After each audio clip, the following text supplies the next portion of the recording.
1971 में एक American airline के जहाज़ को टेक ऑफ किए अभी चंद मिनट ही गुजरे थे कि जहाज़ में पिछली सीट पर बैठे एक मुसाफिर ने एयर होस्टेस को एक लिफाफा पकड़ाया। उस लिफाफे के अंदर मौजूद पेपर पर कुछ ऐसे अल्फाज लिखे थे जिसने अमेरिका में हलचल मचा दी। उस पेपर पर क्या लिखा था, वो शख्स कौन था जिसने पेपर एयर होस्टेस को दिया? अमेरिका 50 साल गुजरने के बावजूद उस शख्स को जिंदा या मुर्दा हालत में भी नहीं पकड़ पाया। ये सब कुछ जानेंगे आज की इस वीडियो में। डैन कूपर मीडिया में गर्दिश करता हुआ ऐसा नाम है जिसका नाम तो सब जानते हैं, लेकिन आज तक उसको किसी ने नहीं देखा। इस सस्पिशियस कैरेक्टर पर बहुत सारी डॉक्यूमेंट्रीज तो बन चुकी हैं, लेकिन आज तक उसको ढूंढा नहीं जा सका।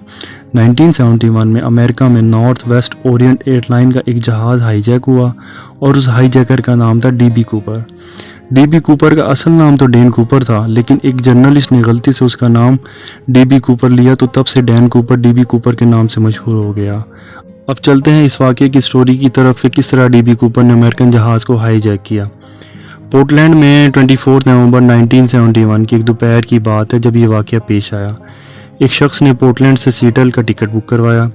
ये शख्स दिखने में एक बिजनेसमैन लगता था, हाथ में ब्रीफकेस थामा हुआ था, एक बिजनेस सूट पहना हुआ था। ये इन दिनों की बात है जब अमेरिका में डोमेस्टिक फ़्लाइट्स पर किसी किस्म की पाबंदी नहीं होती थी। पैसेंजर्स और उनके सामान की कोई चेकिंग नहीं होती थी। पैसेंजर्स की पर्सनल आइडेंटिटी को भी वेरीफाई नहीं किया जाता था। इस फ़्लाइट का ड्यूरेशन 45 मिनट्स था और 45 मिनट्स में इसने पोर्टलैंड से सीएटल पहुंचना था। ये नॉर्थ वेस्ट ओरिएंट एयरलाइन का जहाज़ बोइंग 727 था। डैन कूपर टिकट लेने के बाद जहाज़ में बैठने के लिए जहाज़ की तरफ चल पड़ा। वो अपनी मर्ज़ी से जहाज़ की पिछली वाली सीट पर जाकर बैठ गया और उसने अपने लिए ड्रिंक ऑर्डर की। ड्रिंक का वेट करते हुए वो सिगरेट पीने लगा। 70s में जहाज़ में स्मोकिंग करने की भी इजाज़त होती थी। 2:58 पर फ़्लाइट का डिपार्चर टाइम था और एग्जैक्ट 2:58 पर फ़्लाइट ने टेक ऑफ किया। पिछली सीट पर बैठे ड्रिंक पीते हुए डैन कूपर फ़्लाइट के टेक ऑफ होने का वेट कर रहे थे। जैसे ही फ़्लाइट ने टेक ऑफ किया तो डैन कूपर ने फ़ौरन एयर होस्टेस को बुलाया और स्माइल देते हुए एक इन्वेलप उसको हैंड ओवर किया। एयर होस्टेस ने इन्वेलप ओपन करके पढ़ा तो वो 1 मिनट के लिए सख्ते में चली गई। ये पढ़कर उसके पैरों तले ज़मीन निकल गई। उस पेपर में लिखा था, मैडम मेरे पास बॉम्ब है, मैं चाहूँगा कि आप मेरे बराबर में आकर बैठ जाएं। ये पढ़कर एयर होस्टेस फ़ौरन डैन कूपर के पास जाकर बैठ गई। डैन कूपर ने अपना ब्रीफकेस ओपन किया जिसमें डायनामाइट्स की 8 स्टिक्स और एक डेटोनेटर भी था। डैन कूपर ने जहाज़ हाईजैक कर लिया था। उसकी 3 डिमांड्स थी।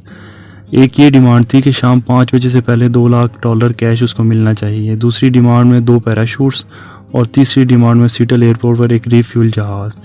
डैन कूपर ने धमकी भी दी कि अगर कोई होशियारी दिखाने की कोशिश की तो मैं जहाज़ को बॉम्ब से उड़ाने में 1 मिनट नहीं लगाऊंगा।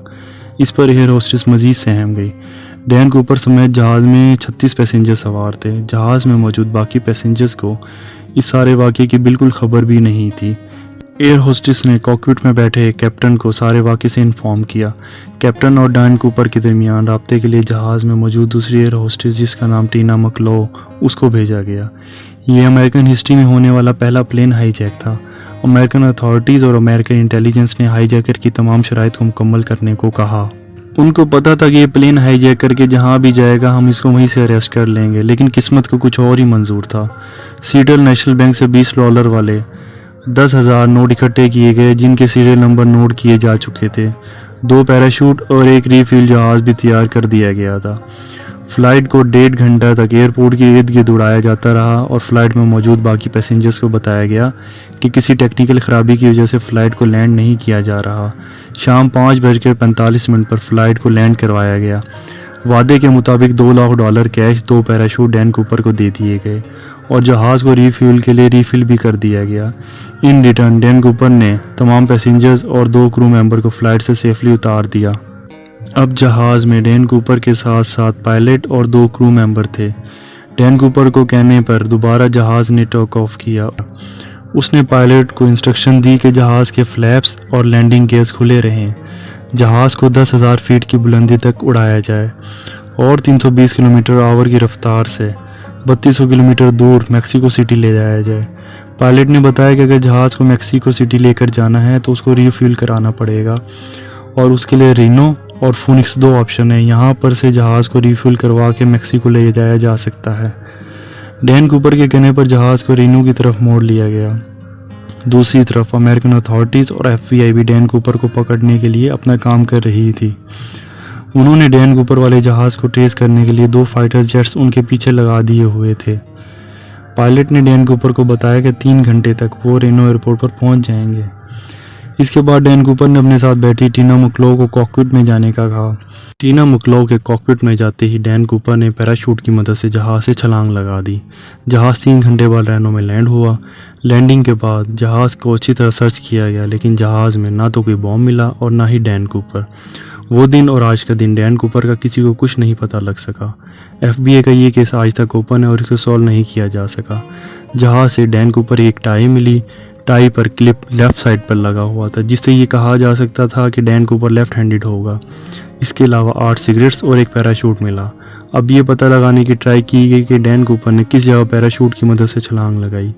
स्टेयर केस ओपन रहने की वजह से कैलकुलेशन की गई तो ये अंदाज़ा हुआ कि डैन कूपर ने सीटल और रेनो के दरमियान में ही किसी जगह पर छलांग लगाई होगी। डैन कूपर की ड्रॉप लोकेशन का आइडिया लेकर एक सर्च एरिया डिफाइन किया गया, लेकिन एक मसला ये भी था कि किसी के पास भी डैन कूपर की कोई पिक्चर नहीं थी। इसलिए पहले एयर होस्टेस और फ्लाइट में मौजूद पैसेंजर्स की मदद से उसका स्केच बनवाया गया और फिर 45 स्क्वायर मीटर के एरिया में उसकी तलाश शुरू कर दी गई। ये सर्च एरिया घने जंगलात और पहाड़ों से भरा हुआ था। ज़मीनी और फ़िज़ाई सर्च टीम ने अपना काम शुरू किया। डैन कूपर को ढूंढने के लिए अवाम की मदद भी ली गई और डैन कूपर को दिए गए नोट्स का सीरियल नंबर भी अवाम में शेयर कर दिया गया, ताकि अगर किसी को डैन कूपर वाले ये सीरियल नंबर मिलें तो वो FBI को इन्फॉर्म करें। दूसरी तरफ सीटल और रेनो के दरमियान में मौजूद सर्च मिशन भी फेल हो गया और डैन कूपर का कुछ पता नहीं लगा जा सका। उसकी ड्रॉप लोकेशन वाली जगह पर मौजूद बहुत ज़्यादा सर्दी होने की वजह से सब ने यही अंदाज़ा लगाया कि डैन कूपर मर गया होगा। लेकिन ठीक 9 साल के बाद 1980 में वाशिंगटन में कोलंबियन रिवर के किनारे एक बीच जो कि टीना बार के नाम से फेमस है, वहाँ पर एक बच्चे को ज़मीन से नोट की 3 गड्डियाँ मिली। ये नोट FBI को जब दिखाए गए तो इन नोटों का सीरियल नंबर उन नोटों से मैच कर गया जो डैन कूपर को दिए गए थे। ये कुल मिलाकर $5800 बनते थे, लेकिन 9800 नोट अभी भी गायब थे। ड्रॉप लोकेशन और टीना बार बीच में 27 किलोमीटर का डिस्टेंस था। पहले ये समझा गया कि ये पैसे लुइस रिवर से बहकर कोलंबियन रिवर तक खुद आ गए हैं, लेकिन रिसर्च करने पर मालूम हुआ कि ये दोनों रिवर एक दूसरे के अपोजिट डायरेक्शन में बहते हैं, तो ये शक भी ख़त्म हो गया। ये FBI की तारीख का वाहिद केस था जो सुलझने की बजाय उलझता ही जा रहा था।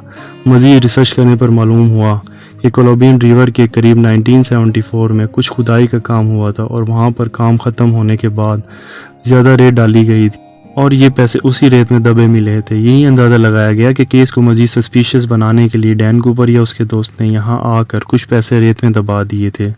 जिस पैराशूट से डैन कूपर ने छलांग लगाई थी वो स्पेशल मिलिट्री पैराशूट था और उसको ऑपरेट करना इतना आसान नहीं था। इन सब बातों को ध्यान में रखते हुए ये अंदाज़ा लगाया गया कि डैन कूपर या तो कोई मिलिट्री मैन था या फिर कोई एजेंट। आज तक ये केस इन प्रोग्रेस है और डैन कूपर के बारे में मज़ीद इन्फॉर्मेशन नहीं मिल पाई और ये मिस्ट्री आज तक सॉल्व नहीं हो पाई। उम्मीद करते हैं आपको आज की वीडियो अच्छी लगी होगी। अगर वीडियो अच्छी लगी है तो हमारे चैनल को सब्सक्राइब कीजिएगा, लाइक कीजिएगा। मिलते हैं नेक्स्ट वीडियो में, तब तक के लिए अल्लाह हाफिज़।